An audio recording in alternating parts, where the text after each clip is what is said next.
As primary and secondary schools resume on Monday in Delta State for a new academic session, parents have expressed distress caused by the pressure they are grappling with in their bid to send their wards back to school following the hike in school fees and the prices of other necessities.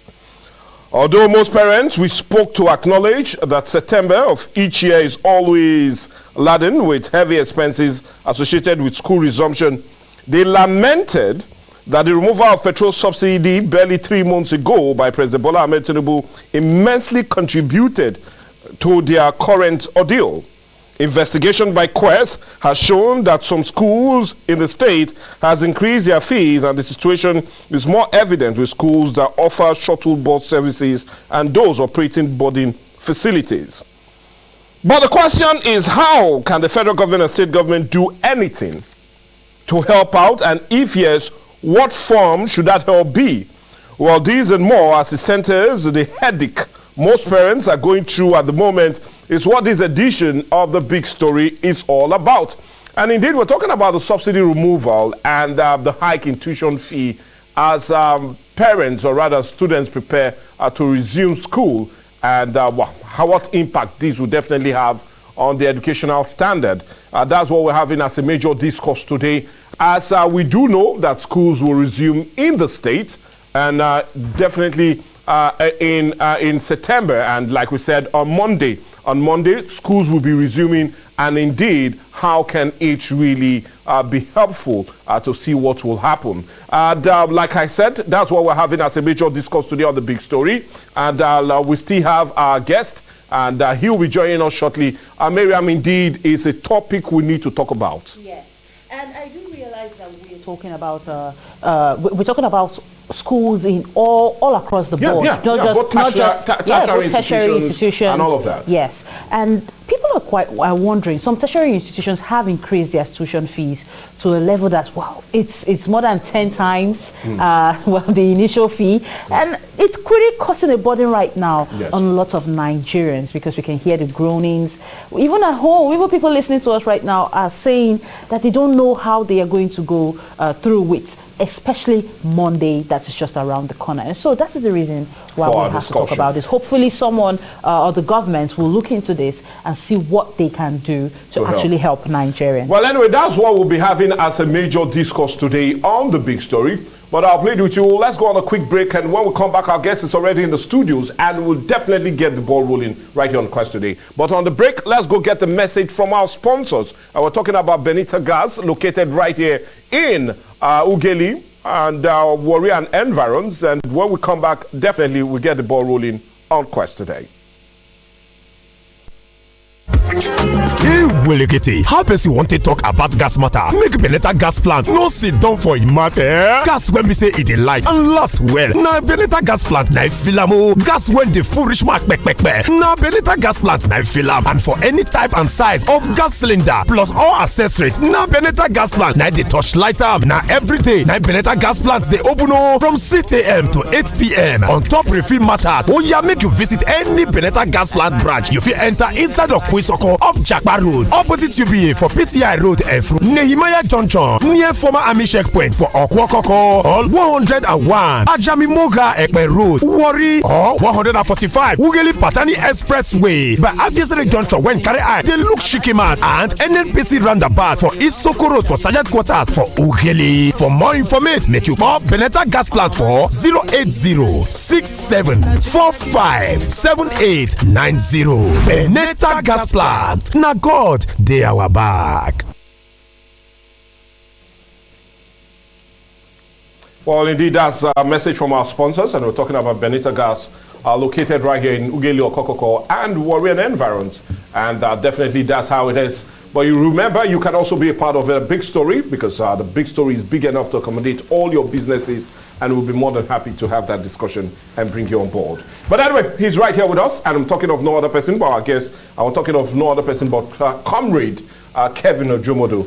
Good morning and welcome to the show. Good morning. Good morning. Now, it seems to be a yearly occurrence, especially in September, when children are changing terms. But why is it that most parents this year are having more sleepless nights on account of resumption of schools? Honestly, because our reaction when we went around town yesterday, where we know we'll be talking about this, the reactions we got was really mind-blowing. Yes, it's a tough one for parents. Even the working class, I find it hard to cope with the economic realization of teens at the moment. Now, the education sector is a very vital sector in our economy, and also a builder of leaders of tomorrow, as it ought to be. But we've seen our government. I keep channeling my claims to the government, because they are the one in charge of education. And most persons today manning our offices at the federal level, state level, and government level, they enjoy the free education programs of past administrations, both in military and democratic rule. Having said that, you agree with me that September, because of the change of going to a new section, like my son, for example, is leaving primary 6 to junior secondary school 1. So the books alone, it's mind-blowing. Sometimes I wonder even lawyers read such books. Only books they tell you about 150,000 naira for books. I don't know what are in those books. And very importantly, the government fails to look at how the private schools have been exploiting parents. Now they tell you, for example, while I was growing up, the readers my elder brother used in class 4. If I'm going to class 4, I will use that same reader. It makes it easy for us. Edet and Co, Agbo Limited of Lagoon and all that, we use same reader, just have to keep them intact. But these days they tell you what your son uses in primary 1, your daughter going to that primary 1 will not use same textbooks.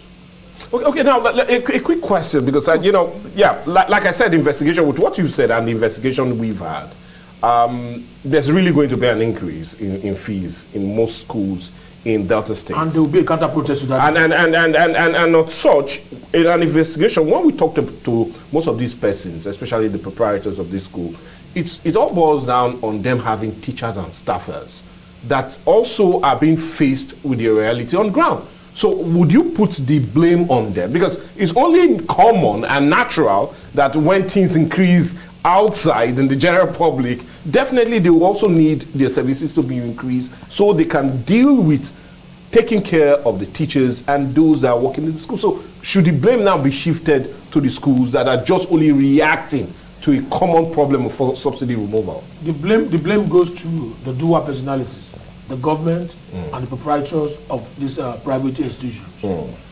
You know, we understand that the private sector is run about profit driven.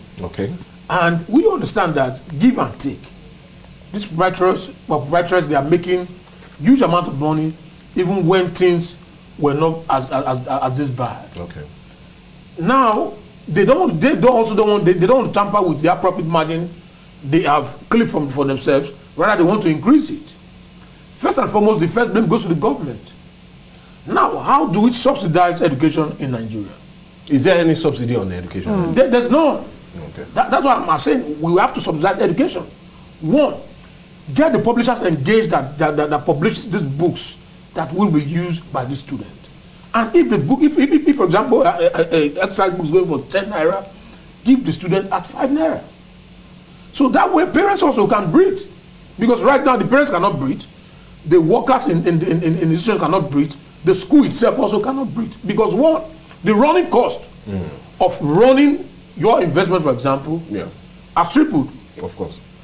Some schools, they run generating set from 8 a.m. in the morning till 4 when students are done with school.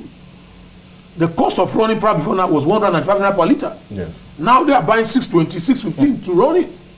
So this of course must be imputed in every category of the school. So that's why I asked, should the blame now be given or thrown to them on account of that? Two ways. One, to the government. Also, the second blame goes to the proprietors of these schools, because some of them, they still want to make exorbitant profit, which at this time we almost come to the realization of things that it is tough on everybody. So let's see how we can break it down. We must break it down at all levels, both government institutions and also private institutions as well. Okay, well, taking from what you said, and let's look at well, the government aspect of it. Yes. Now, the federal government came out to say that tuition is free, especially all Nigerian federal universities and federal colleges. But right now, information reaching us is that some universities have increased their tuition fee. Some from about 19,000 to 190,000. And when it even comes to the federal government colleges, the initial entry sum of 45,000 naira has been increased all the way up to 100,000 naira now for Unity schools. Now, how is tuition free?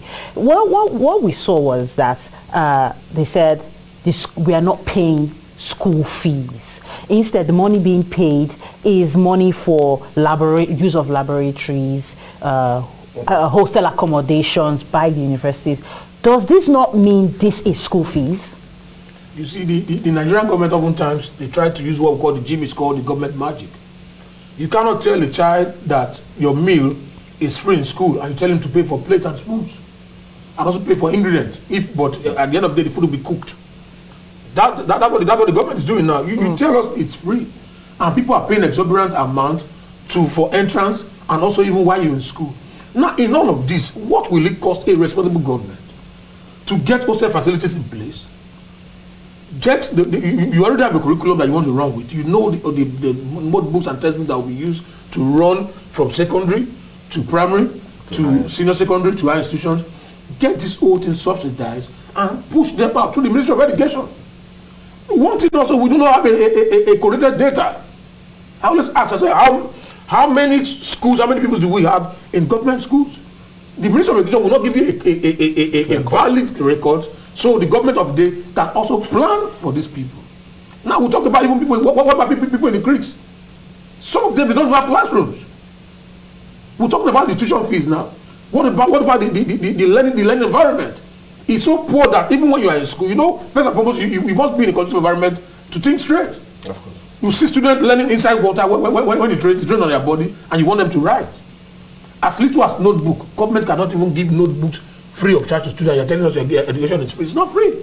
Okay, now this brings me to my question, because if we continue in this trajectory of total increase in not just only the tuition fee, but also that accompanies them learning, we're talking about books and others, are we likely going to see many parents pull their children out of school on account of this? Because as it stands, the out-of-school children, according to UNICEF in Nigeria, put at 13.5 million children. So are we going to likely get an increase, knowing that most of the school fees in private and also, funny enough, government schools will definitely go up? Out-of-school children. I think the number will double. The numbers of out-of-school children will double because now let's take an indices of a family of 4, for example, and perhaps the father is a teacher that works in a government institution and his minimum wage is 30,000. He's even fortunate working in the government because private teachers are being paid less. Yeah, go ahead. Now, how can he cope? First and foremost, because the basic need of man is food, most certainly, clothes and shelter. How is he going to first of all satisfy the hunger within the family circle? Then going forward to say, okay, education. So we'll see where parents will now say, okay, if you have 4, say 2 pull out, let 2 go ahead. And that will pose a national threat to our sovereignty as a people. Because when you have more out-of-school children, we have people in society that will indulge them into societal vices. Right. Some of them will go into stealing, some will learn other societal vices, cultism, armed robbery and kidnappings and all of that. So government must come to the realization that what is facing us at the moment is not about them sharing billions within themselves for SUVs.